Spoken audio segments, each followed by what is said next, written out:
আপনারা আমার কেউ মন খারাপের দরকার নাই। কেন? যুগে যুগে যখন সত্য কথা বলেছিল নবীগণ বেশিরভাগ একা। সত্য কখন চলে? একা। সত্যের ভক্তের লোক সংখ্যা কত থাকে? খুব নগণ্য, খুব কম। শয়তানের সংখ্যা বেশি, শয়তানের দলের লোক সংখ্যাও বেশি।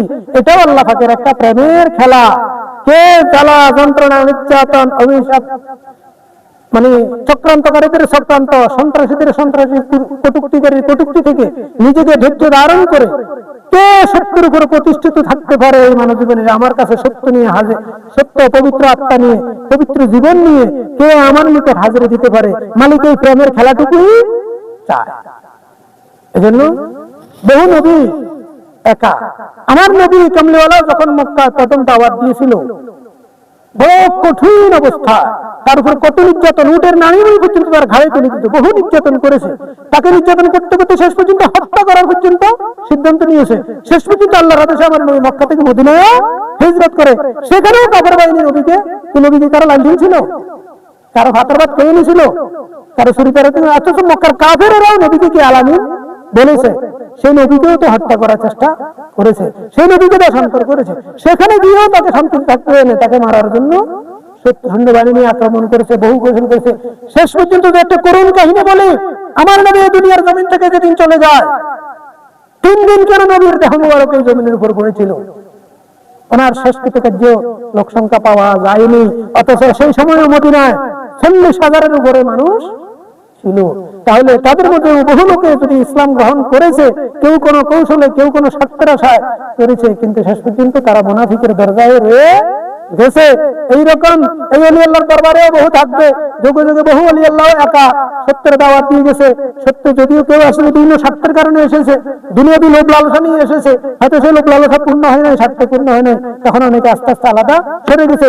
কেউ বা অন্যের কটুক্তির কারণে সরে গেছে, কেউ কেউ ধমক দিয়েছে সরে গেছে।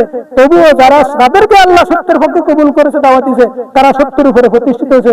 উপাস ছিল, মানুষের সমাজের কুণ্ঠাসা ছিল, কটুক্তি ছিল, সব কটুক্তি সহ্য করেছে, অভাবে অনটনে ছিল।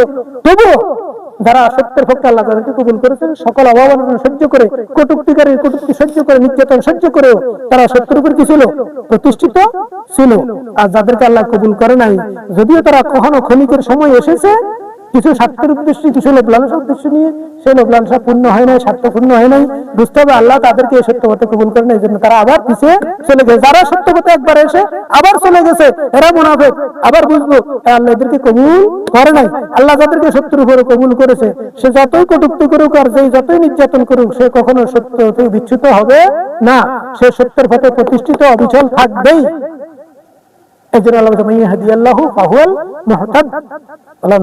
যাকে আমি আল্লাহ হেদায়েত দান করি, কেবল সেই হেদায়েত প্রাপ্ত হয়। আর যাকে হেদায়েত দান করি না, সে হেদায়েত পায় না, সে মুর্শিদের গন্ধিও পায় না। আরেক আয়াতে, আর বহু আয়াতে বলছে, আমি আল্লাহ যাকে সত্যতে প্রতিষ্ঠিত রাখি, পৃথিবীর কেউ তাকে গোমরা করতে পারে না। আর যাকে আমি গোমরা করি, পৃথিবীর কেউ তাকে হেদায়েত দিতে পারবে না। সুতরাং সত্য পথে যে থাকবে, যে আসবে, মনে রাখবে আল্লাহ তাকে কবুল করেছে সত্যের পথে। যে সত্য পথে আসে নাই, আল্লাহ তারা কবুল করে নাই। যে এসে ফিরে চলে গেছে, বুঝে আল্লাহ তাকে পরিপূর্ণভাবে কবুল করে নাই, এই জন্য সে রয় নাই। যদিও এসেছে এটা সাময়িক। কি বলেছি?